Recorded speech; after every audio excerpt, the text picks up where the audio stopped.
Nous corrigeons l'exercice, à vous de jouer, page 53. Donc, on considère la parabole f rapportée à un repère orthogonal. Je rappelle qu'un repère orthogonal, ça veut dire que ici, c'est perpendiculaire entre l'axe des ordonnées et l'axe des abscisses. Déterminer la forme factorisée de cette fonction. Bien. Alors, comme cet exercice, il ressemble beaucoup à l'exercice résolu 1, non, pardon, l'exercice résolu 7, il ressemble beaucoup à l'exercice résolu 7, je vais le corriger beaucoup plus rapidement. Donc, si ça va trop vite pour vous, ce que je vous invite, c'est à regarder la vidéo de l'exercice résolu 7, où c'est beaucoup plus détaillé.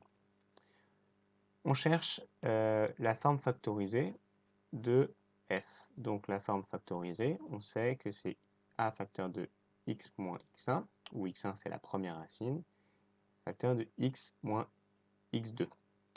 Ok, alors, où sont les racines? Eh bien, les racines, ce sont les endroits où la courbe représentative coupe l'axe des abscisses, donc ici et là, et donc la première racine c'est moins 1, et la deuxième racine c'est 2. Donc, je remplace, x1 c'est moins 1, et x2 c'est 2. Et donc, moins 1, eh bien, oula, j'ai oublié la parenthèse, moins 1, en fait, ça me fait plus 1.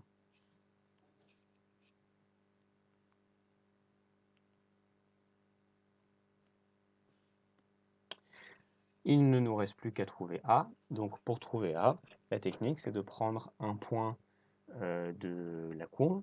Alors ça ne peut pas être les points qui correspondent aux racines. On peut par exemple prendre ce point ici. Hein.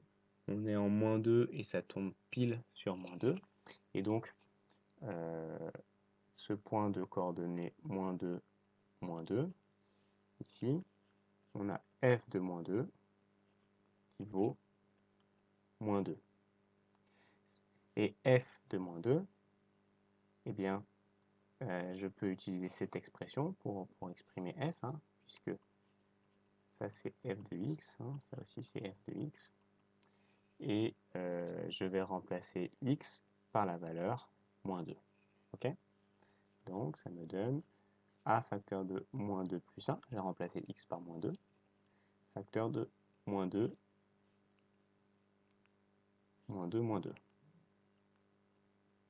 J'ai à nouveau remplacé x par moins 2. Ok? Et ça fait moins 2. Et donc on se retrouve avec a facteur de moins 2 plus 1, ça fait moins 1. Facteur de moins 2, ça fait moins 4. C'est égal à moins 2. Ok? Donc, ça me fait A, facteur de moins 1 fois moins 4, ça fait plus 4. Ok? Et donc A, qu'est-ce qu'il vaut? Eh bien, je divise par 4 ici et je divise par 4 ici, et je me retrouve avec moins 2 quarts. Et moins 2 quarts, c'est la même chose que